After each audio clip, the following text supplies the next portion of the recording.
And welcome back to the hottest marriage show in the world. It is I, John D, a.k.a. Too Much, and my wife, my better half, Kanika. a.k.a. Do. How are you doing today? I'm doing well. That's awesome. I'm glad you're not doing okay. Yeah, I'm not okay. I'm doing well. Why aren't you doing okay today? What's wrong? Something you want to share? Or is it something that... No, there's nothing wrong. Like, if I were to say I'm doing okay, it'd probably be like, I'm making it. That's really what okay means. I'm making it. Still alive. Yeah. Still doggy paddling over here. But, no, I'm doing all right. I'm doing well. I feel the days are getting longer, so I'm getting more sunshine. That's important to me. It has increased a lot. Yeah, it helps me mentally. I need sunshine. And Michigan, usually around this time, there are a lot more gray skies than we've been seeing. Blue skies really, really help me as well. This is a shout out to all people with seasonal depression. I understand the struggles, but everything has been cool. Yeah. That's good to hear. I've had some thoughts about the word love and like how do people determine the importance of love? When I say that, everybody comes from love in different ways. So how do you know that the person really means what you mean? I don't think you can. But people get mad at people because they feel like the person wouldn't do something that they would do, If you loved me, you correct. wouldn't. Yeah. I think that's one of the new lessons that I've learned is, number one, I will never forget Iyanla Vanzant. There's a clip of her where she was like, you don't get to tell somebody how to love you. You can experience their love and then decide whether or not you want to participate in it. And so... Who said that? Iyanla Vanzant. And one of the things about that gets me is that I remember feeling like the way you loved me was different than the way I loved you. And I felt like if I loved hard enough, you would start to love me. You would reciprocate the same exact love back to me. And it didn't work out that way. And I think one of the things we do when we get into relationships is we kind of think that someone's going to mirror what we give. And it's not true, because they've learned how to love differently. They've learned, they've seen different patterns. And so they may feel that they're giving you the best that they can give you. And it may not reflect what you think you should have. But as Iyanla said, you can decide whether or not you want to engage in that. I think that a lot of the times, though, we get intimate so quickly. And we've talked before about how intimacy kind of clouds stuff. And it makes it very difficult for you to really sort out whether or not this is somebody you're supposed to be with. Mm-hmm. And so it makes it difficult for any of us to really be able to focus on how someone is treating you and loving you and being able to say, I'm all right with walking away. Once you commit part of your body or whatever, it's so much harder to walk away. But I remember I had a friend that she to this day, this girl can date people, and there's certain people she can just walk away. And I noticed that the people she can walk away from are the ones that she doesn't get intimate with. Like, if she's like really guarded and she dates them, she gets to know them on the phone and everything is cool, but she hasn't introduced sex to it, she'll be like, oh, that didn't work. I just walked. And no problem, just keeps on moving. But there are other people that once the intimacy comes in, even though pre-sex, this would have been somebody she wouldn't have had a problem walking away from.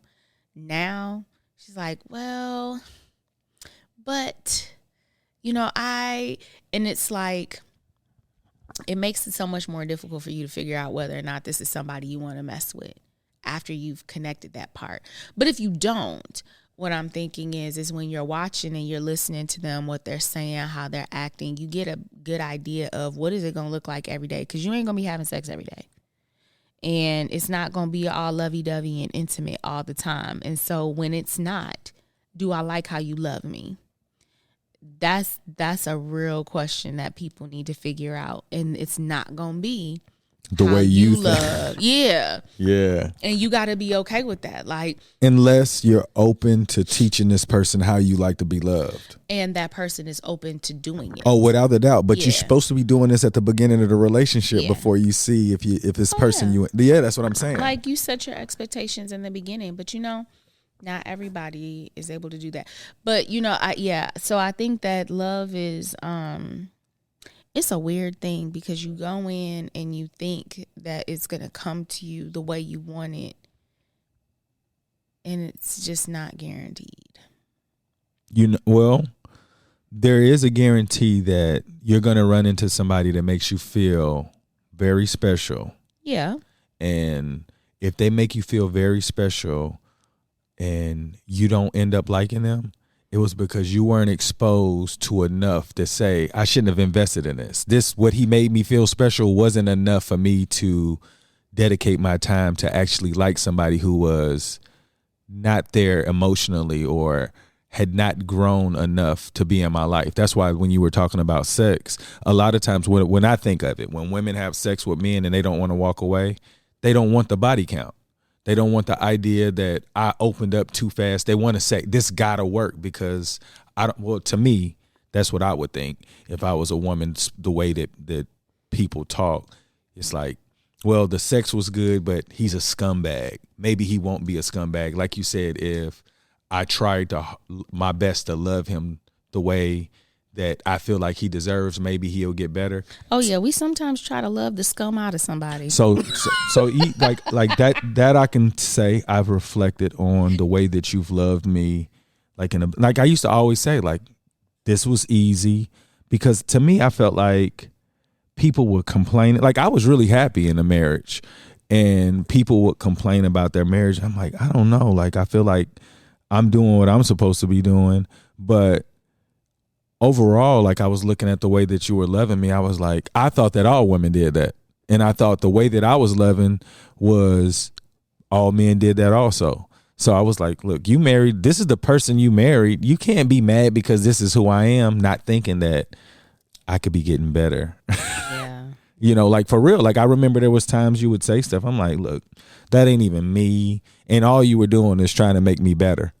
Yeah, and then he was like, "Boo!" But most men say that. Most men like, "What are you trying to change me for?" And don't realize that women are trying to change you so that you can become a better person and hopefully a better spouse. Yeah, but then there's the thing of not wanting to have to go and create the man you want. Well, to me, I feel like I get what you're saying, but at the end of the day, like, how many men have you ever met came with all their emotions and communication skills where you can be like, you know what? They came from a good family. I know. There's the I will go back and say the whole body count thing. I don't necessarily know if that's a thing as much now. I think that there's a lot more of women understanding that they're sexual beings and they want to be able to have sex, and they're grown, and like body count is less of a concern for women, I think, in listening to friends and what have you, than what men may think. However, I think that it still matters to men what a woman's body count is, but a woman, I don't necessarily know if she cares about that as much. I guess this is what I'm thinking. All women care about it in the beginning. They learn something and say, it's okay for us to feel this way. But at the end of the day, if your body count is going to increase your unhappiness with relationships, you don't want to go that route. And I think that people say it's okay to be sexual beings, but they still getting their feelings hurt by messing with the wrong guys. So I feel like because this guy is sexually pleasing you, he's stressing you out in the other areas. You're losing your edges. Like, I don't want any woman to feel like, you know what, but his sex is so good. But you had unhappy 23 hours out of the day. Man. And I don't want anybody to feel like a relationship should be stemmed off of sex, because at the end of the day, if you are having makeup sex, he's still the same person when the sex is over. You know what I'm saying? Yeah. And I don't want people to feel that way. Like, to me, check this out. I look back in my single life, and I didn't care about anybody like that. Like, in my head, I was like, if I liked them, I liked them for real. And I didn't think that the way that what I was doing was compromising these people, like, emotionally. Mm-hmm. Like, I thought they were, like, I didn't know that we looked at life differently like that. I thought, like, okay, we're agreeing to have intercourse because we're responsible adults, but I had no idea that these other emotions were being created by these women. So to me, I feel like if we can get into a better protocol of how to be introduced to relationships, then a lot of those problems would less likely to happen. They won't happen because people aren't having sex first, because everybody like things that are new. Mm. You have sex with somebody, and if it's trash, the guy could be really good, but you walked away and didn't realize that 23 hours out of the day you was going to be happy, but he just learned how to have sex. You know what I'm saying? So I feel like if people approached relationships differently, that I think happiness would happen a lot more. But sex is so normalized that if you not have, I remember that I remember being like, there's no way I would get in a relationship with a woman without having sex. Like, I didn't realize that you can become better at sex just through time. I was thinking, we can learn that. We can learn that. Yeah, but the other stuff, I was so ignorant. But you know, and it's not even just to spin off a little bit more.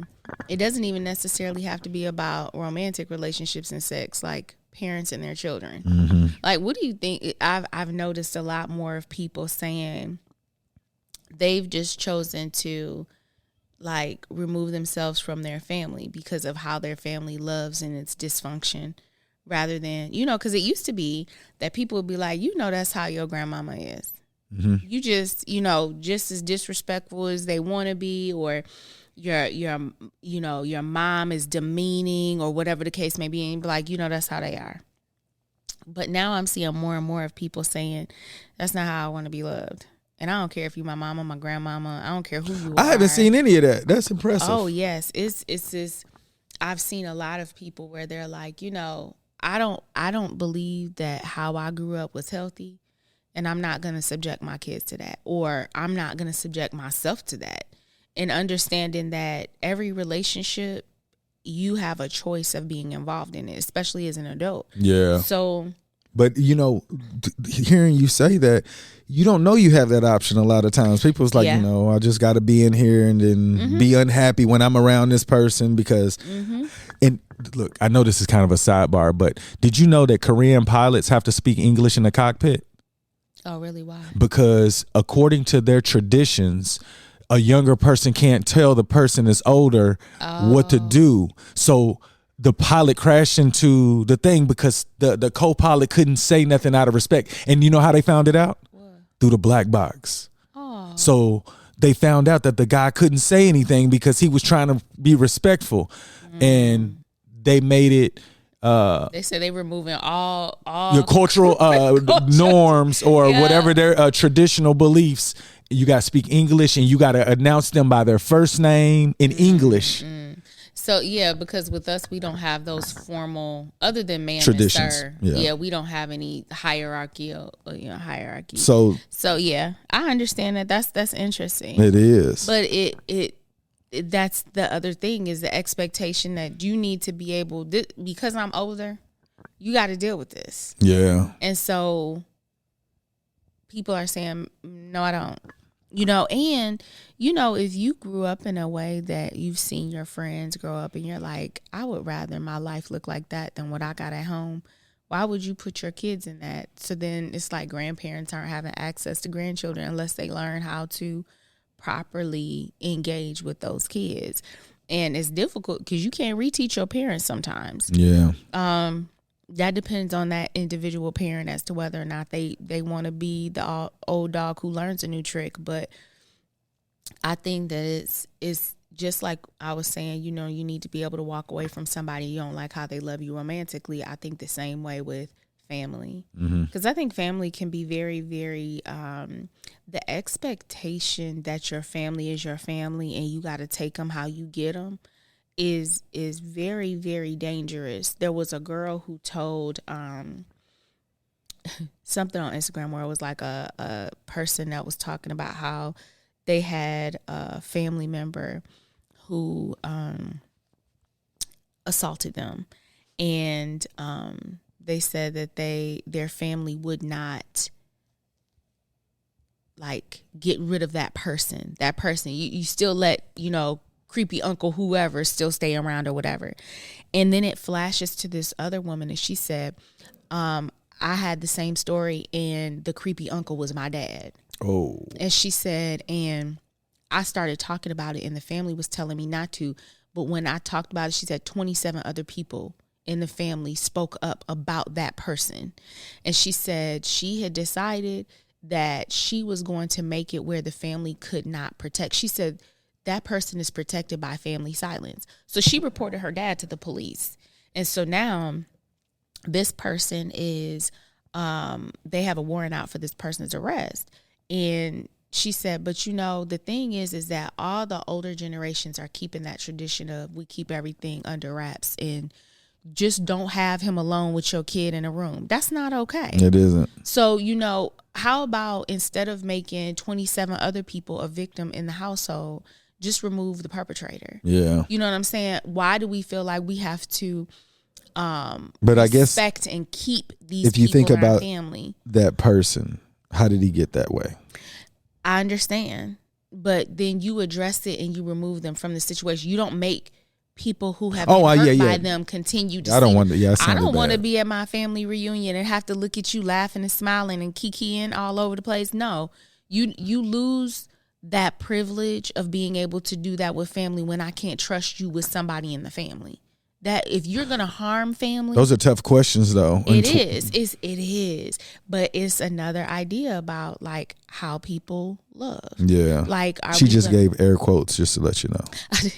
I did. Why? But how people love. Yeah, it's like you love if my family loves on us to the point of even if you hurt me, you still get to be around, and I'm supposed to be okay with it. I'm supposed to forget. I'm supposed to be like I think that's kind of crazy. I think that it's the family's responsibility to protect the children, and when you don't, then like all of y'all are suspect. So to when we're looking at it, it's our responsibility to make sure that the love that we are passing through our family is healthy. And when it's not, you cut that off.